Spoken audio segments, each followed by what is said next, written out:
Welcome to Make Shit Happen, and today I'll be going back to episode number 68 with Lynndee Eldridge. This was a great episode, and I feel like I need to share this again with my audience. Lynndee Eldridge is your CHO, that is the Chief Happiness Officer of Happiness Jungle LLC.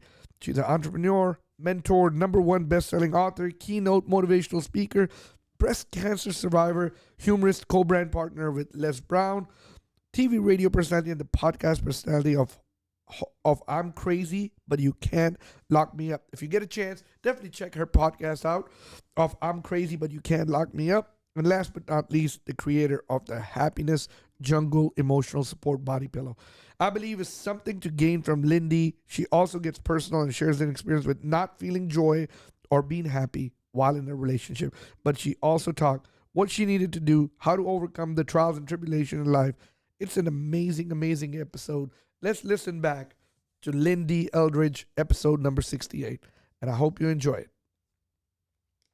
Guys, I hope you enjoyed this episode with Lynndee Eldridge.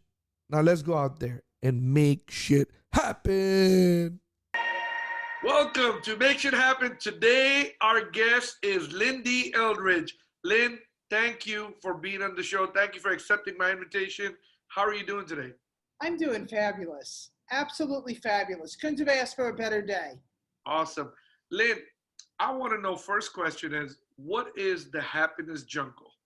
The Happiness Jungle is where all people come to de-stress and understand how to live a good life. Awesome. And so if I got to ask you, who is Lynndee, and who are you as a person? How would you describe Lynndee Eldridge?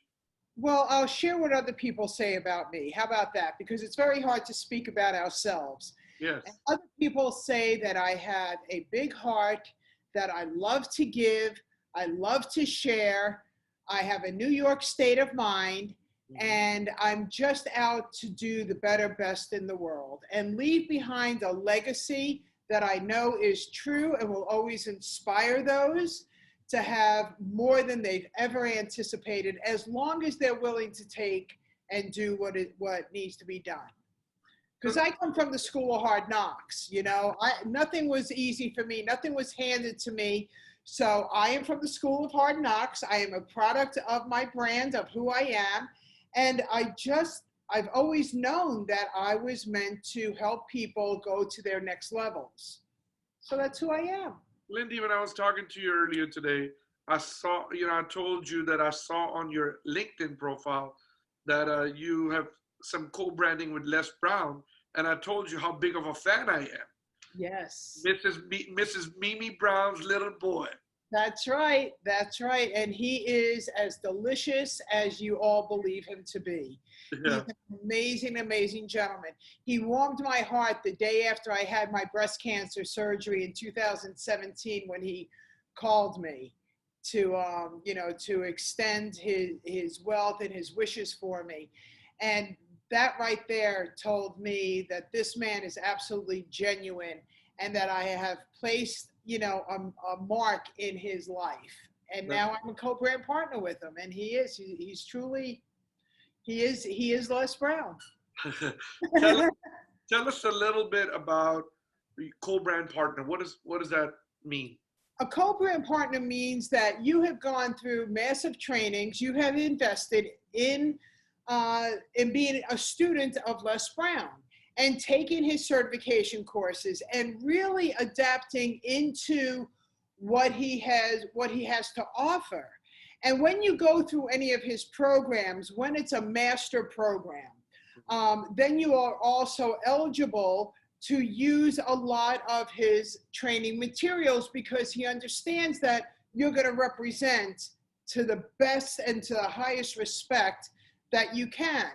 Now, there are many people that take courses and they're offered this and they put it aside, right? Those are the wannabes.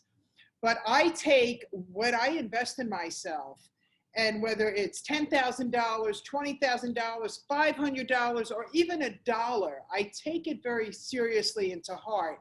And I have to give respect to those mentors that have honored me and that have given me a gift of even more than what I ever expected. So being on his platforms and being a part of him, it was a manifestation that took me 32 years to do, but it did happen.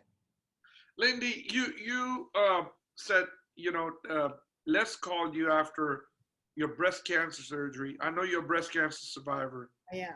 So congratulations to that. Thank And you. I know you wrote some books. And Yes. one of the name of your book is, say, what is it? Squeeze my tatas. Squeeze your tatas. Was that written after the breast cancer surgery? I took everybody through the 1 year journey of the breast cancer. So from the time that I found out about it all the way until my first 1 year checkup. And there's a chapter in there that is written by a gentleman who also had the breast cancer. Okay. And it's an inspiring book to help you have a positive mindset through the challenge from the first second you're told, I'm sorry, you have cancer. And then there's a workbook in back of it. So why did I write the book? Because I believe that that was the purpose that I was supposed to do having the breast cancer. And now I get to speak on many medical stages and platforms. So I always look at life as what is the purpose.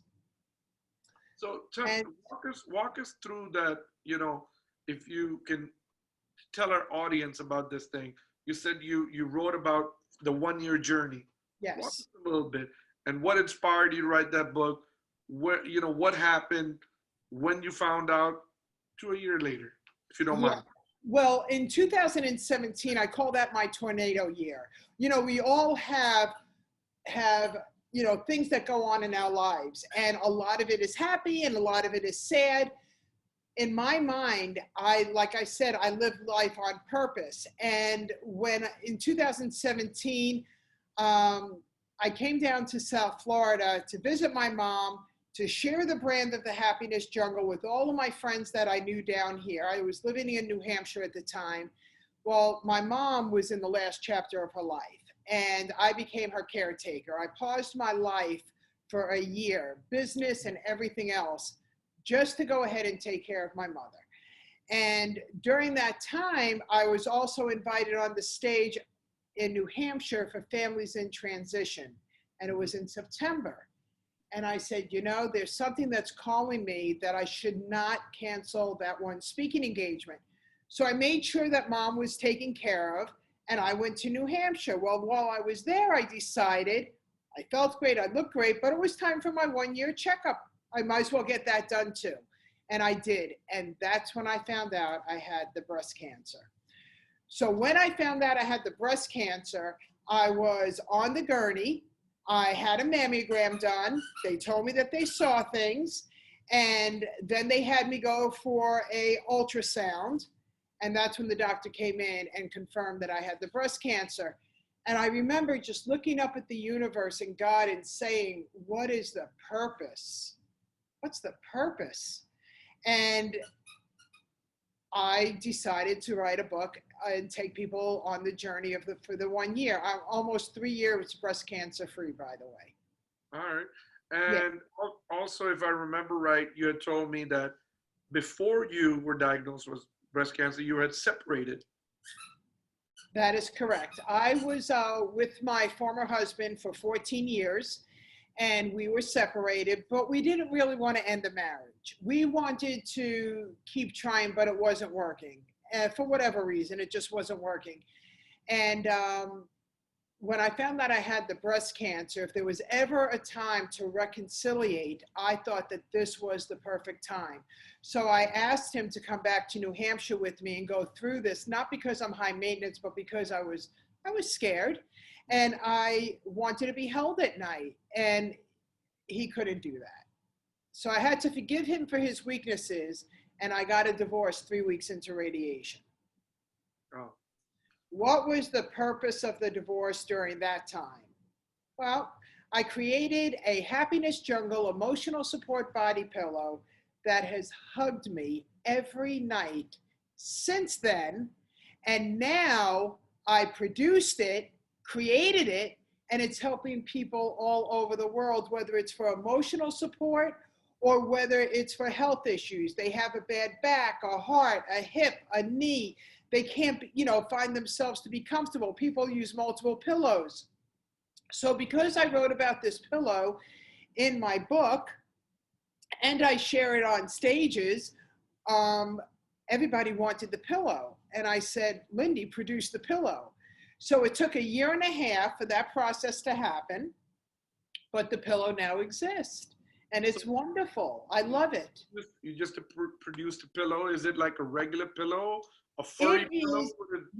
I love it. It is, there's a pregnancy pillow out there that's a big U shape, but it's very, very big. And it serves a great purpose for women that are pregnant, but it's too much for you and I.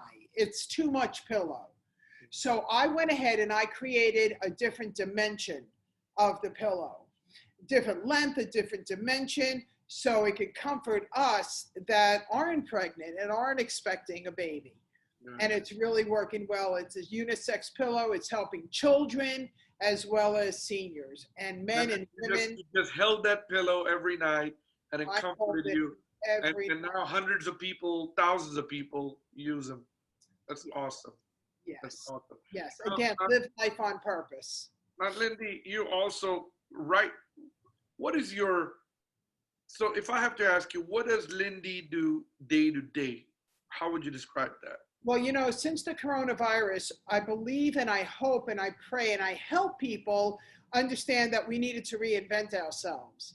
And because I, had all of my speaking engagements were canceled. First they were postponed, and of course now they're canceled.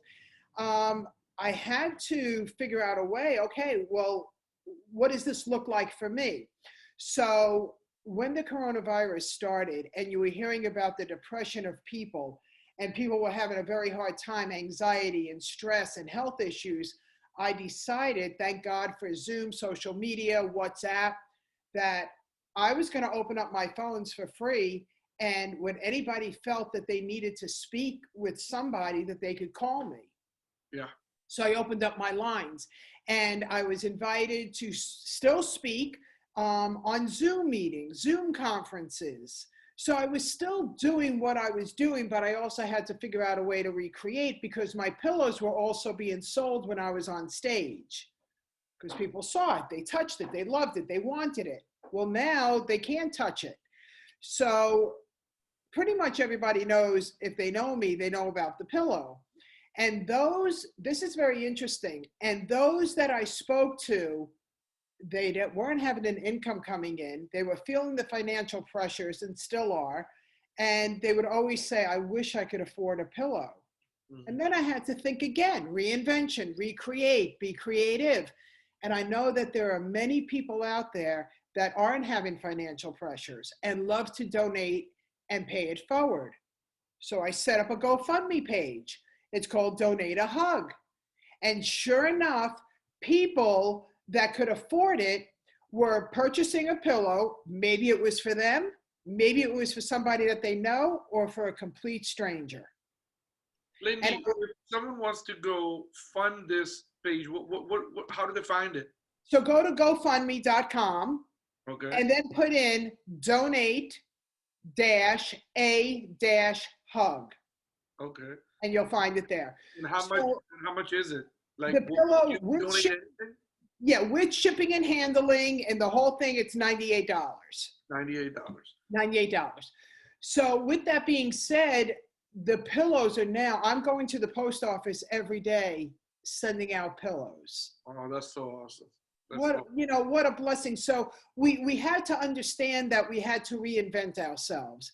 We could stay with what we were doing, but we had to figure out different ways of how to work. So that's what I do. And now I started a podcast as well. It's called I'm Crazy, But You Can't Lock Me Up. And so that's in its launch mode. And so I'm always thinking, what else can I contribute into the world? How can I keep on serving?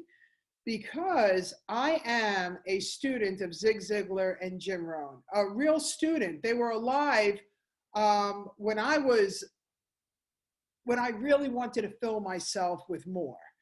So I invested in myself, and I became a student of Jim Rohn's and Zig Ziglar's and Brian Tracy. And I even got to meet Maya Angelou, all these great pillows, people that have passed away, but they're inside of me.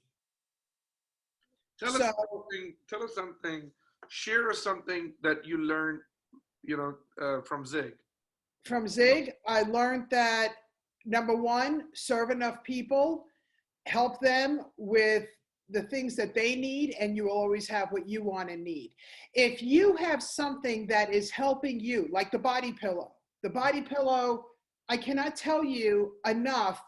To this day, I sleep with it, I travel with it, I never leave home without it.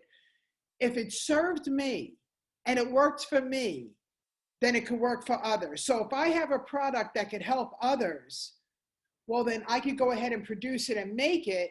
And then in return, I get back, you know what the best thing that I get back are the testimonials. Absolutely. Absolutely. It's my life. Yeah. Absolutely. It's my life. Yeah.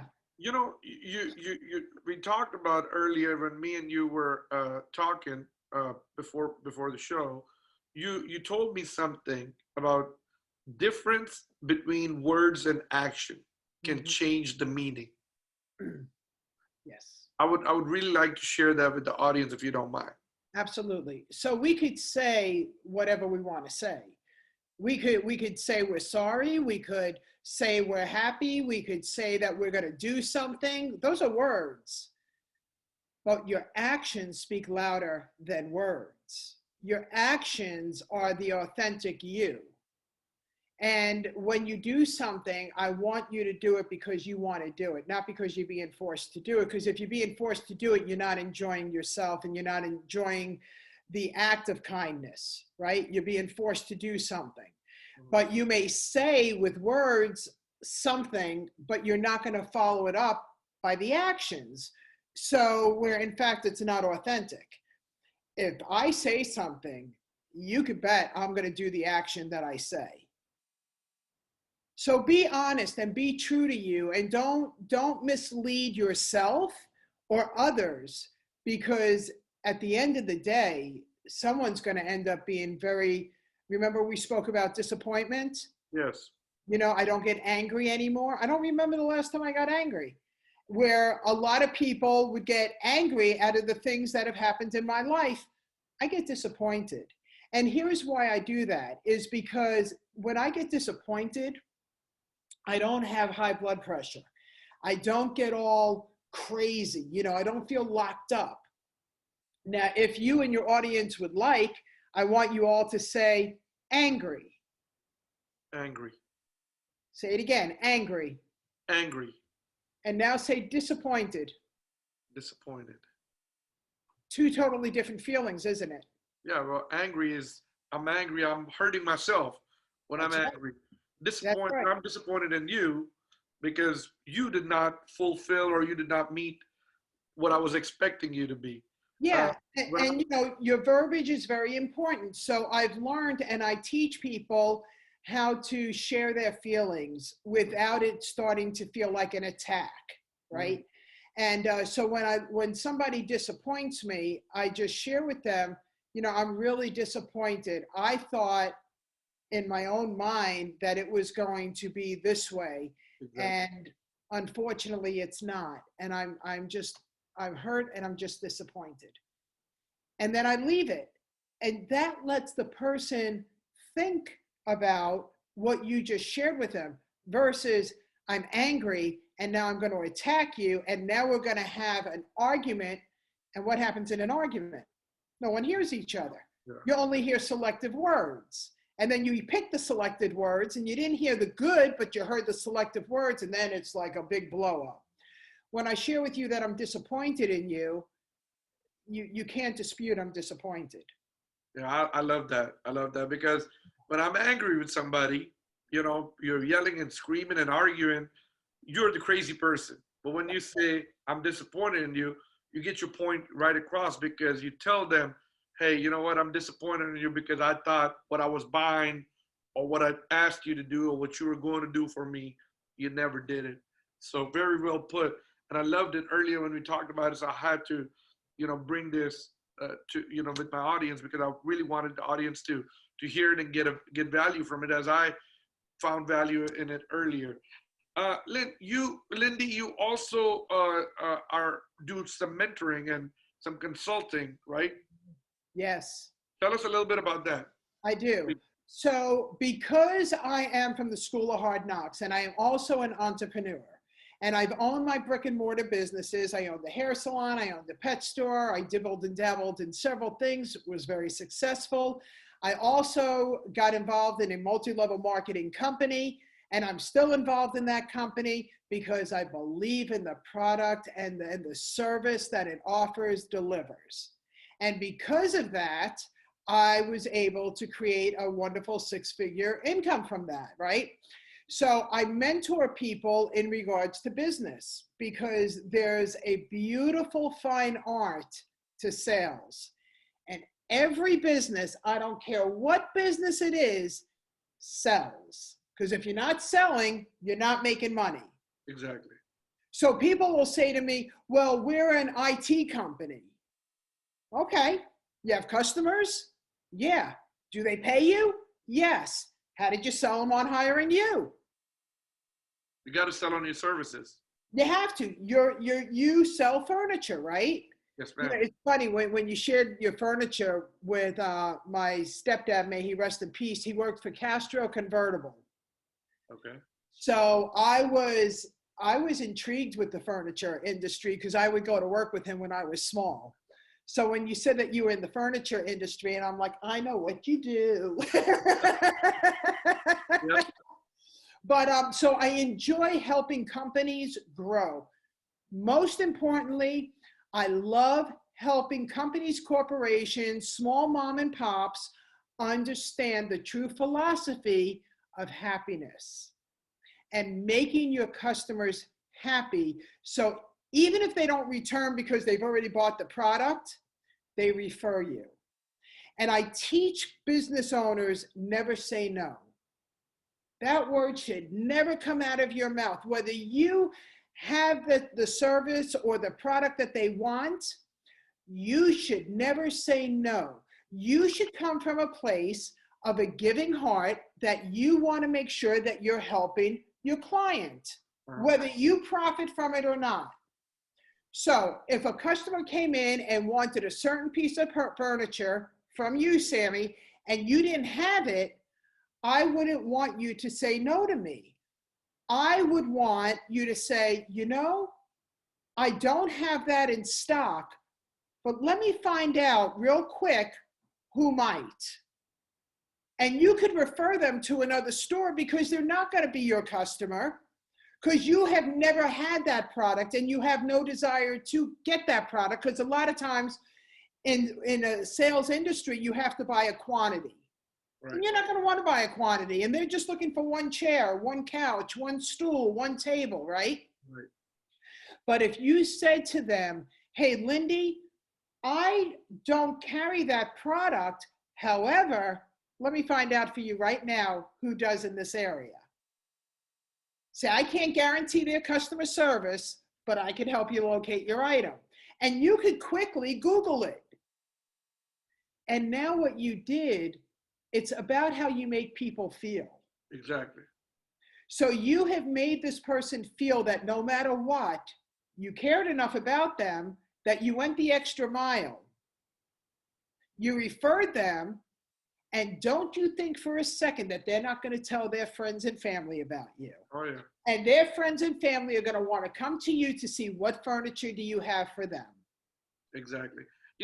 Lyndee, I got to tell you something. So, we live in a different age now, and reviews, dictate how your business go, right? Mm-hmm. And one thing we're finding challenges in is that people, when they have good service from you, it's very hard to get a good review from them. But when they have something bad experience, they write a novel, right? Yes. And there's no stopping. Nope. The novel is gonna get written. They all become these expert writers. And so what I did is I'm like, you know, and we just live in we just live in a society that everybody's so busy, right? So about 9 months, a year ago, what I started doing is when my customer buy furniture from me, about 2 3 weeks after the furniture is delivered, everything is good, we send them cookies. Okay, so I found located this company called Tiff Streets, and it has become really popular in Houston, Austin, in Texas area, South Texas. So I sent them that, and you're not gonna believe it. Like people will call us and say, "I love the cookies," and they'll like, "Hey, you love them? Yes. Can you write a review for us?" And at that point, a lot of them will write reviews. Yes. And you know, Found reviews. the magic cookie. You got the magic cookie. Yeah. You have to honor your client. You have to. And I'm So not in the cookie business, but I buy you're cookies brilliant. for them. That is brilliant. And that's what I teach. Gratitude goes a long way. And you're absolutely right. Negative, I mean, look at Facebook, look at all the social media. If you go to my page, whether it's Lyndee Eldridge or the Happiness Jungle or I'm crazy and you can't lock me up fan page, you'll notice there's never anything negative. If you look around on other people's pages and all of a sudden they write something negative about whatever, boy, that feed just goes on and on and on and on and on, and it's a mile long, right? It's a mile long. But for a positive, people may like it, click. I have a lot of ghosts. A lot of people say, Lyndee, I follow you. You inspire me every single day. And I ask them, how come you never like it or click it? They say, because I don't want to be part of the feed. Yeah. Okay, that's fair. Or leave a comment. Or leave a comment. Or Yeah. leave a comment. Because then they are wrapped up in every time that there's a comment made, they get a ding. Like, That's their excuse. Okay, that's fine. I like that. And I understand that. And here's, you know, and just, you know, you're doing it. You waited a little bit of time. You recontacted your client. How is everything? Are you happy? You ask those questions. You know, people don't do that anymore. So I applaud you for that. And then you send them cookies. Now I want to buy furniture from you, Sammy, because I want cookies. But these are the important things. If you want good feedback, you have to ask and you have to earn it. I do it for two reasons, the cookies. And here I'll put out the secret over here, right? You know, people are happiest when they buy something. Yes. And I'm happy when I buy a piece of candy. I mean, I don't know about anybody else, but I promise you, if I go buy me a piece of chocolate bar or candy bar or whatever, I'm very happy. Okay. Yeah. It's, you know, this euphoria kicks in, right? So when people buy furniture, they're very happy. Car, furniture, anything they can buy. That's right? People are just happy. But once they buy and they get the stuff, the euphoria kick, you know, it settles back down. A day later, you forget about it, right? But when I remind you 2 weeks later, or 3 weeks later, or 4 weeks later, or 5 weeks later, hey, thank you. Here goes a cookie. All of a sudden, you start thinking about, what other room am I working on? You know, or you take that cookie to your workplace, or the next day at your workplace, you're talking to at the water cooler or the coffee pot, you're talking about, can you believe it? This furniture store sent me these cookies. And that's how I grow my business. And I mean, you know, even though things, or just a simple post or a story on social media can bring me one more customer. And you know, we have to keep growing organically, yes. You know, and I truly believe in that. And like I said, like you said, we call the customer after delivery. We make sure everything is okay. But just that saying that, hey, thank you, can go long ways. You know, and if they had a bad experience, because nobody's perfect, right? We make mistakes. It's a human connection. Once they get the cookie, they tend to forgive you because now you tried to make it up with some sweets. And everybody loves sweets. Yeah. And hopefully it doesn't go on Yelp because you can never get it off of Yelp. Oh my God. Let's Yeah. not talk about Yelp. That's another podcast session. Yeah, yeah. I won't even put my business on Yelp because I don't find it to be a fair ground to be on. I It's not really fair. don't. It's not It, fair. It's not a fair ground. it's Now, not. earlier today, you told me about, you said good to have contest, bad to have competition Mhm. with in your organization. Yes. And I said I was going to bring that up because I didn't want it to ask you earlier, but what does that mean? Yeah. So I love contest. Okay. And I love good competition.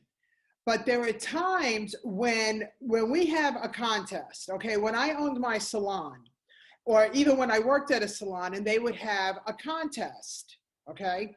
So I only would sell my client a product that would help them.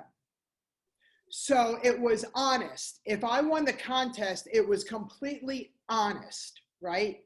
But now the hairstylist next to me was competing and would sell the junk, didn't care, didn't matter. It lost heart and it lost soul and it lost the authenticness. So what I share with people is when you have a contest, just like what I shared earlier, when you help enough people have what they need and they want, in return, you are rewarded greatly. So a contest is amazing and it's great. It makes you stretch and strive. But the competition for some is overwhelming that they become selfish instead of selfless. Uh, So it's important that when you're doing a contest, that you're doing a contest because you know you're doing it. The reward is great. Now if it's a contest where you need votes or something, of course you're going to reach out to everybody that you know and go, vote for me, vote for me, vote for me, right? There's nothing wrong with that. There's nothing wrong with that at all because that's what we do. But when you're dealing with a contest of product, we have to make sure that those products don't come back. yeah, I get it. I get it. See? So, because I love contests, Yeah. and let me just put a positive twist on competition. I love competition when it comes in my industry. So when I owned my pet store, there was another pet store maybe about 4 miles from me. They didn't do what I did and I didn't do what they did. However, the owner of that pet store found me to be a very big threat. That was his problem. Mm-hmm. So instead of looking at the competition and trying to work together, since we did different things, I never sold purebred puppies, okay, or cats. I wanted to make a difference in the pet industry, and I was an adoption center for the Humane Society, the rescue organizations, Cat Rescue. He sold purebreds. Now, wouldn't it have been smarter for him to have worked with me instead of me, him feeling like I was a competition to him? Wouldn't it have been smarter, because there are many people that, number one, can't afford a purebred, that they want to adopt, for him to say, oh, you want to adopt? Go over to Pugsley's. Because when somebody wanted a purebred, they didn't care how much it was going to cost. That's what they wanted. I would have said, go over there. And I would go and I would share with them because I knew that his puppies were in puppy mills. He was a stand-up guy, right? So competition. When I was opening up my pet store and I really wanted to understand the pet industry, I would go to my competitors that wouldn't feel threatened by me, and I would go 25 miles at least out of my radius of where my location was going to be, and I was honest. So I'd walk into you and I'd say, hey, my name is Lyndee, and you would tell me it's Sammy. I said, Sammy, you got a beautiful pet store here. I'm opening up a new pet store over in Western Florida that's like 30 miles from you. And I would just like to know, would you like to share with me some really good tips on how I could be successful in that area? And remember, there were two things that happened. They appreciated that I come in and I wasn't spying on them. Right. And that they knew that I was in existence. I was 30 miles. People in the neighborhood aren't driving 30 miles for dog food or cat food or anything. Yeah. So I love competition because it keeps me on my toes. I want to know, what is this store doing that they have so much business and I'm not? What is that, right? So I would make sure that I would speak to my competitors that didn't feel threatened by me. Gotcha. So now, but when like your competitor, there's still a lot of people who are narrow-minded. I mean, I'm sorry, but I'm gonna Yeah. call that narrow-minded, right? Yes. And they feel threatened. Like, I love my store next to my competitor. Yeah. Okay, and I don't mind being next to a healthy competition, Right. uh, because number one, if we are together, then all of a sudden we have a market. Yes. Whatever I don't have, the consumer can buy it from the next place. But they're all coming to the same place. So I Yeah. love competition. I mean, but some people, you got to understand, business owners are a totally different breed of people, Yes, they are. and they have big egos, Yes, they do. size of Eiffel Tower. Yes, they do. And I mean, and you work with them, so I mean, I'm sure, business owners, uh, Zig Ziglar said, remember I told you, never stop learning. You are in the classroom, with and you can only get ahead if you don't ever stop learning, or you don't, you know I'm not quoting it right, but that's the essence is that. And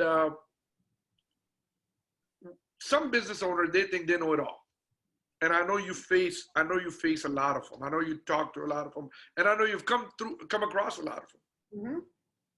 How do you go through that challenge when a business owner is interviewing you, or hiring, or hired you, and now has just become this impossible person that every time it's like a brick wall? Yes. So number one, I don't look to get hired. I look to qualify my clients. Okay. Are they willing to learn? Are they willing to make the changes? And which goes with the mindset. Or are they those ego, pride, macho people? And if they are, and they're not willing to change, well, I could tell you right now that if the CEO is that way, the staff is that way. Mm-hmm. So I share with the owners, I could help your business. The profit line goes so high, and it starts with you.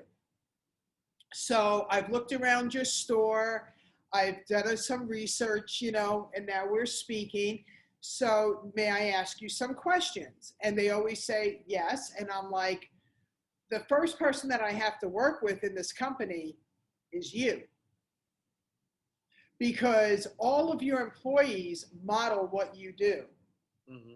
So are you willing just to spend some quality time with me so I can just help you just tweak certain habits that you have that aren't working for you and your company? And they ask me what it is. And I tell them what I saw and what I feel. And I said, and if you do this, and if you tweak it, you're going to see a happier staff, which means that you're going to have happier customers, and your profit is going to go up. Now, I do fall into the pompous asses that will not, they say, no, I'm not going to change. I hired you to work with my employees. Mm-hmm. And I said, it's not going to work. Happiness equals success. Never confuse that. Happiness equals success. If I'm not happy helping your company, I'm not going to have success. I'm going to be miserable at night. I'm going to go home and I'm going to feel emotionally drained because it was so hard to get the company to do what I know is a proven system that works. So I can't tell you how many companies that I have said, I'm not the right business mentor for you. And they're like, well, what does that mean? It means that you can't pay me enough because you're not willing to do what it needs. And you want me to just immediately go work with your staff when your staff looks at you and says, well, Sydney, this is how he talks to the customers. This is how he does it. Who are you to tell us that we shouldn't do what he does? Ugh. His company, or he's the CEO. you know? So I love working with companies that, and I tell them, I said, you know, this place could be incredible. Coworkers could be working together instead of looking at one another and saying, well, that's not my job. I like a company to say, oh my gosh, you need help? I can help you. I have an extra 5 minutes. I just got done with what I'm doing. Yeah, I'll help you. Show me what you need done. Just a little bit of kindness in a company sets a different tone. I've gone into companies and I have somebody who really is burnt out of what they do. Now, in every industry, in every company, there are different departments and there are different things to get done. I share with the owner, you may not have to look very far for that spot to be filled, because so-and-so in this department is really burnt out and wants to do something else and doesn't want to leave the company. What if we took this person and that person who is also burnt out and doesn't like what they do and switch them? Mm-hmm. And let them both know and learn something new. They're like, will that work? I said, we don't know if we don't try. And it usually works every time. Usually works. Now, Lyndee, let me ask you. You said happiness earlier. You have this happiness jungle. Yeah. Why is happiness so important, and what does happiness mean to you? Okay, so there's happiness and there's joy, and I want people to realize that happiness, it truly is. It's just like what you just said. It really is material things. It's a vacation. It's the time that we spend right now. You know, I'm so happy right now, right? This coffee, it makes me so happy right now. But then I drink it and then it's over. And I felt happy. And I'll even say, yeah, I felt happy when I was drinking that coffee. Uh-huh. If you understand that happiness, like the couch that I own, I love my couch, right? And it brought me, like you said, great happiness when I found it and I finally bought it and it was delivered. Well, then I took it for granted because now it's in my home, but I appreciate it. But I want to add joy into the factor, because joy is inner peace, is inner calmness. If you're satisfied, then you have peace and joy. So happiness and joy go together. So before joy comes, there should always be happiness, right? Because you can't have peace if there's never been happiness. So happiness and joy, they come together as one, but it takes them both to simultaneously work together. So why is happiness and joy so important to me? Because I was brought up in a very toxic home. I was brought up in a home where nobody liked me. They didn't love me. They didn't like me. They told me I had no self-worth. They told me that I was everything that you could possibly imagine. I was treated horribly. I am the youngest of three. My sister and my brother were treated like the kings and the queens. And outside of my home, I was always happier. I was happy because people liked me, which brought me joy and inner peace. But as soon as I came home, I didn't have happiness in my home. I didn't have joy in my home. So happiness is very important to me because I understand what it's like. It's like a movie, right? You know how they do movies. Here's a room and then there's a room, but we think it's a whole house. Mm-hmm. But every door leads into another place. Mm-hmm. So happiness is very important to me because I believe that no matter where you are entitled to be happy and to bring joy into your life. If it is not there, then it's up to you. It's your responsibility to leave that space and understand what it's like to fall back into like and love with you. Does that make sense? Yeah, definitely. Now, let me ask you a personal question. You have any kids, grandkids? I do. Tell me a little bit about that. Okay, so I told you that I was brought up in a toxic environment, and I wrote a book. It's called Tears of Fears Behind Closed Doors. Okay. It's to help people get out of a toxic relationship safe. Mm-hmm. So when I was 18, I got married. I thought I was marrying Prince Charming. He was a monster. It was domestic violence all over again. However, what was the purpose? My daughter. When she was 15 months old, I got a divorce. That's when I found out about Les Brown. So here's the story with Les Brown. He was on the television that day. My 15-month-old daughter just had a number of shots. And we all know what happens when babies have shots. They don't want to be put down, and you're not doing anything for the rest of the day. Well, when my former husband, the first one, when he came home, there was always dinner on the table. I believed that the man is the king of his home. Even though I worked, even though I was a mom, that's what I believed. I love to nurture my man, right? But that day, the house wasn't cleaned, but it was clean. There was no food. I did not cook. I couldn't put the baby down. How do you work with the baby over a stove? You don't. So he came home as a madman. But about 5 minutes before he came home, I turned on the television, and it was PBS, the public broadcasting station, right? We only had a few channels on the television, not like it is today. And it was Les Brown. I didn't know who he was. And all of a sudden, when the student is ready, the teacher appears, it's like I melted into him, and he said, "You have greatness within you. You deserve better."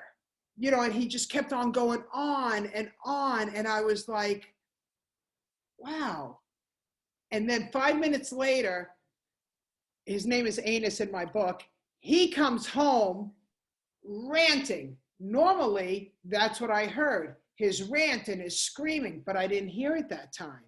All I heard was like Charlie Brown, wah, wah, wah, wah, as I'm holding this baby in my arms. Les Brown is looking at me as far as I was concerned. And that was the divine change in my complete life. And I looked up at Anus and I said, "We are getting divorced. We are getting divorced, and it's going to happen tomorrow. I am going to a divorce attorney." He said, "Who the hell is going to want you? You're ugly. You have a child. You have no self-worth. You have nothing with it." All the things that the abusers say, right? The narcissists say to us. And I looked at him and I said, "I'm not leaving you for anybody. I believe I deserve more."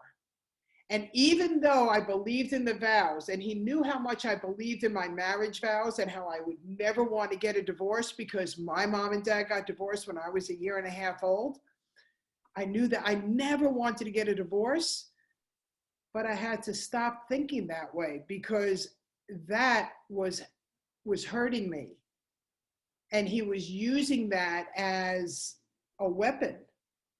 But once Les Brown started talking to me, I was like, that's it. And then I dove so far into personal development, I can't tell you. I became a student, and I just started liking myself. I realized my self-worth. I realized what a wonderful person I am, what a great mother I am. So yes, I have a daughter who's now 35, who has granted me with 4 beautiful granddaughters and a wonderful son-in-law. Last week I was at Universal Studios for 2 days riding on roller coasters. Oh, it's amazing. Yeah, yeah. Mrs. Mimi Brown, baby boy, changed your life.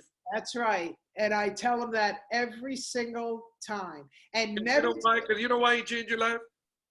Because he was hungry. Because he was hungry and I was starving. You know, that's the line that made him famous. When he was hungry. Yes, when he was on his first I think I shared with you earlier today. I don't know what was I looking for. I was somewhere one day, and I Googled motivation speech, and Les Brown speech came in. And I'm looking, and it's on YouTube, and he's in this church, and I'm like, I want to go, but all of a sudden, the word he said exactly, "You deserve more," you know. Yeah. And I'm like, and it just mesmerized me, right? So I kept watching it, and then he just started talking, and I'm like, oh my God, and I just couldn't stop listening to him. And months went by. Every day, I like to run in the morning, so I'll go to the gym and I'll watch. I mean, I might have seen so many videos again, listen to them again and again and again and again, and it just never gets old. And every time I listen to Les Brown, it makes me happy. By the way, when you were telling me what you were watching on PBS, it gave me goosebumps all over. So I mean, and I mean, he's great. Jim Rohn is a great speaker. I mean, there's a bunch of them. I mean, I can tell you, and I mean, there's greatness in all of them, right? Yes. There's Yes. greatness in all of them. Yes. Gary Vaynerchuk, the new, even though he might say some stuff crazy sometimes, but I mean, I like it. I mean, Yeah. Eric Thomas. I mean, I don't know if you ever listened to Eric Thomas. Yes. I love him. Even the guy AC Fletcher I think he's like a big bodybuilder. He has a heart transplant. His heart failed, and I mean, everybody have greatness in them, and I believe everyone have a story, Yes. and everyone has something to say that can inspire hundreds, if not thousands.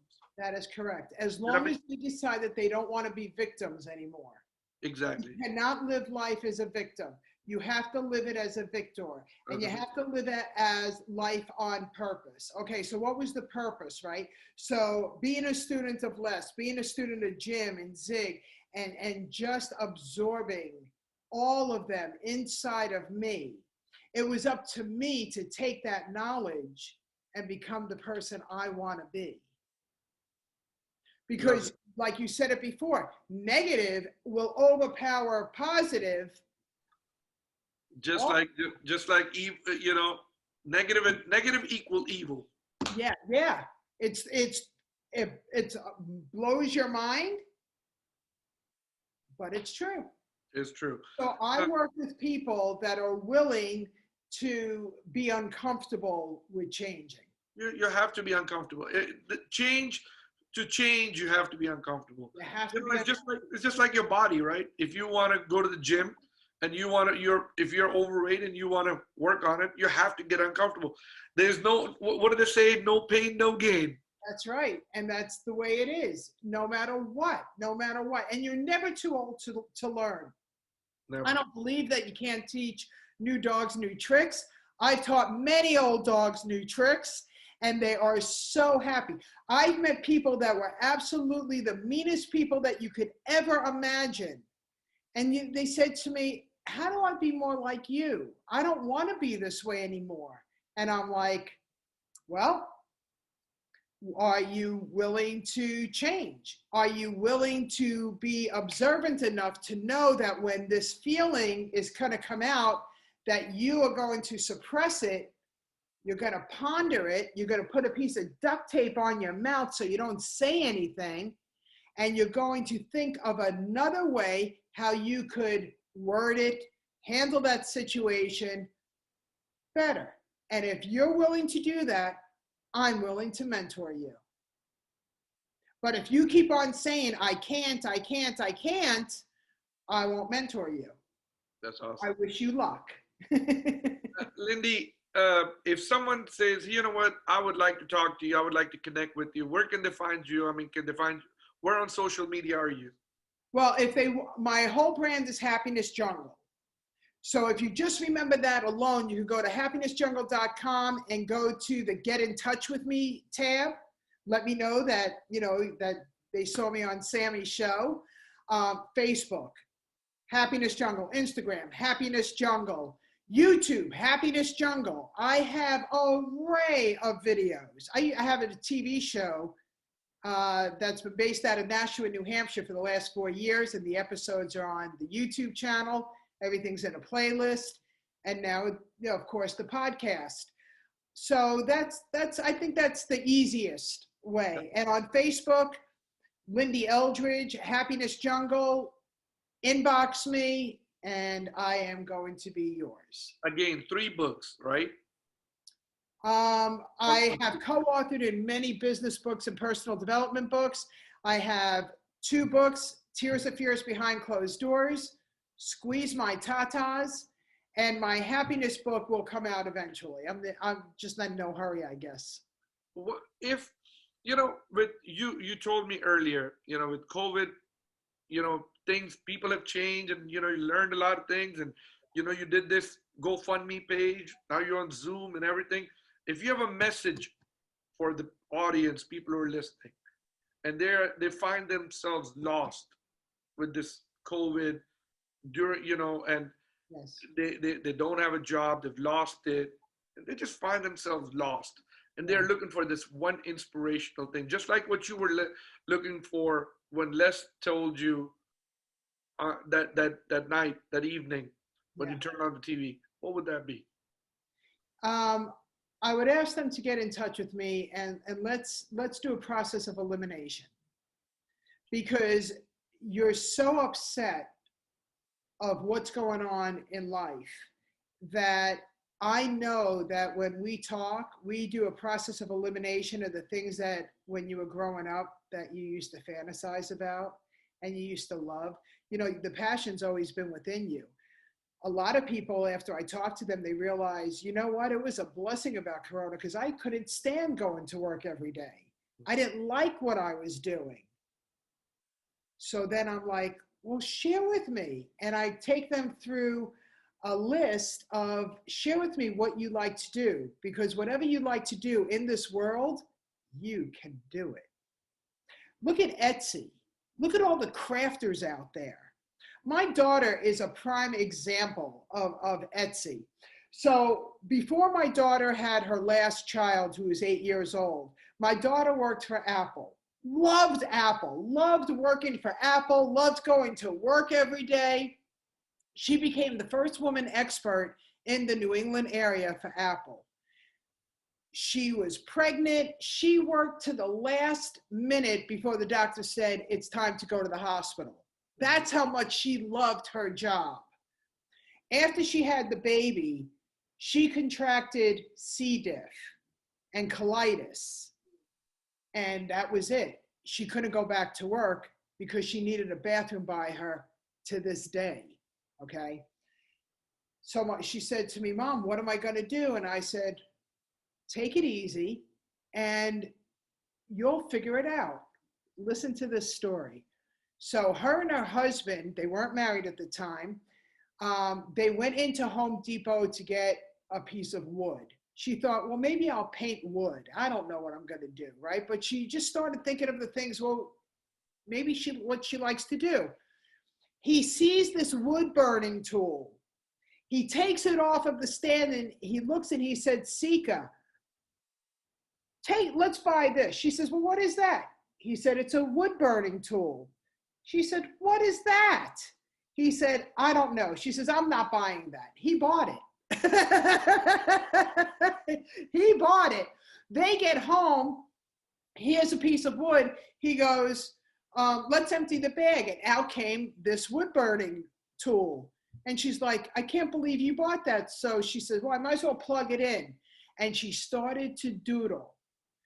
Fast forward 8 years later, my daughter is one of the #1 bestsellers on Etsy, and her company is called Whoopi's Corner, and she burns inspirational quotes and sayings and stuff on wood. Wood, oh, look at that.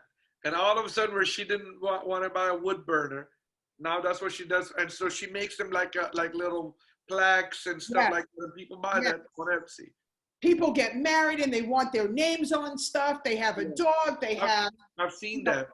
They want a sign in the bathroom that's called "Get Naked." And whatever they want to do, she does it. I get it. Does it? She has one of the most thriving businesses that I've ever seen. She's one of those stories that said, I know I need to do something. I have to figure it out. And anyone who's listening, if they need to do something and they can figure it out, they can do it 100%. right now. They can 100%. Because everybody has a gift. And everybody wants, not everybody is your customer, right? Not everybody is my client. Not everybody is your customer. However, However, you have a special gift within you. Now let's learn how to apply it and get it going. Exactly. And crafters on Etsy, they're all different crafters, all different, from leather to jewelry to wood to, it blows my mind. Yeah, I'll tell you a little story, and then we're coming towards the end of the show. But one of my this guy that I know, he was in the wedding business. He had a big company. They'll do all the videos, the photos in the wedding. They'll have the DJ. So they did all that. They set up your stage, the decor, the picture wall, everything. So I mean, they were like, one shop stop, right? You can get the DJ for the wedding. You can get they'll fix your stage for you. They'll even do the dance floor. They'll do a picture wall, a backdrop.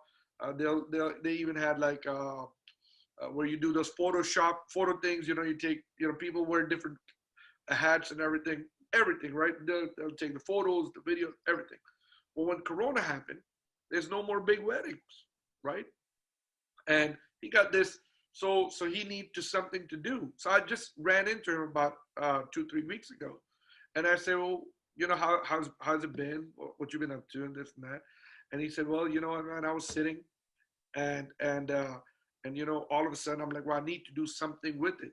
So he's like, when all these masks and sanitizer and PPE stuff came out, I started meeting with people and started brokering this. And he said, so I'm doing really good.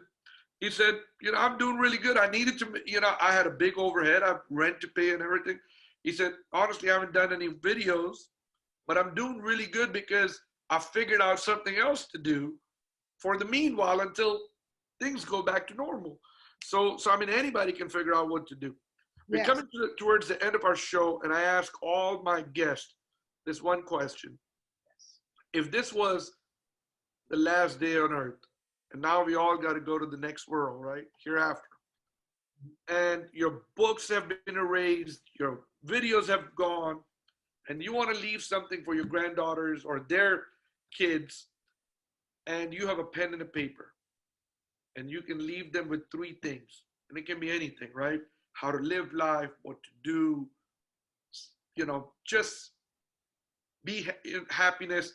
What will those 3 things be? Share it with us, share it with our audience. Okay, one of them, I give a red heart out. I've been giving these red hearts out all over the world for over 40 years. One of the things, if I didn't have those red hearts anymore, I would draw a heart. Because everybody understands behind that heart, it means to be a kind, compassionate, giving, caring person. The other thing that I would leave on the paper, this is a very good question. No one's ever asked me this question before. The other thing, and you said I have nothing, right? I just have a piece of paper and a pen? Yes. That's it? So I could write? Yes. And I would write, remember to always treat others as you wish to be treated. That's good. And number 3, always value self. Explain that one. Always value self. Always value self, so nobody will be able to tear you down. Always know your self-worth.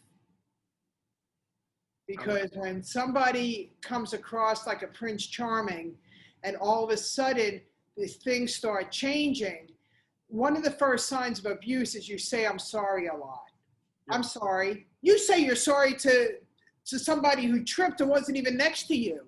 You're like, I'm sorry, because now you're getting used to saying, I'm sorry, because you feel like, you've done something wrong. So never say sorry if it's not meant. If it's not meant. All right. So, I love that one. Always value self. I mean, because your self-worth is everything to you. I appreciate that. Thank you so much for sharing that with us, Lynndee. One last question, and then we call it quits. You're stopping me. Go ahead. Your point of view of humility. Say that again? Your point of view about humility. About humility. What is your definition of humility? that's what I mean, to be humble. Why is it so important to, how important is it to be humble, to be in life? Why is it important? Because you said earlier, we were talking about it, and it kind of slipped my mind. You said the CEO basically, leaves the impression on the rest of the staff. Yes. And if the CEO is, you Less said, desirable. yeah. I mean, so why is humility so important, or to be humble so important, or what is your point of view about that? It's your legacy. How do you want to be remembered? If you're not humble and your papa says, people remember you as that.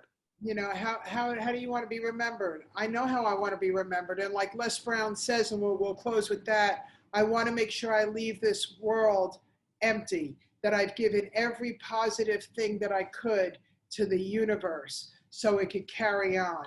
So if I'm mean, then that's the legacy that I leave behind. And no one's going to want to follow that. But if I leave behind who I truly am,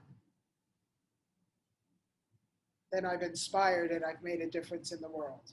And you've left an impression. And I've left an impression. Thank you so much, Lyndee. Thank you for getting on this show. Hopefully I get you back again. Thank you, soon, because there's so much more we can share. Yes. And people can buy people gifts, and people can give people money, go to dinner.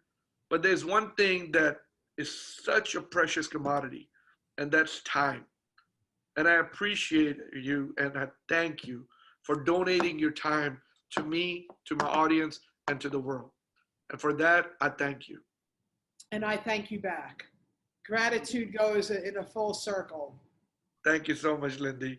We learned a lot from you today. I appreciate it. Thank you. I appreciate you. Bye-bye, Sammy. All right, bye-bye.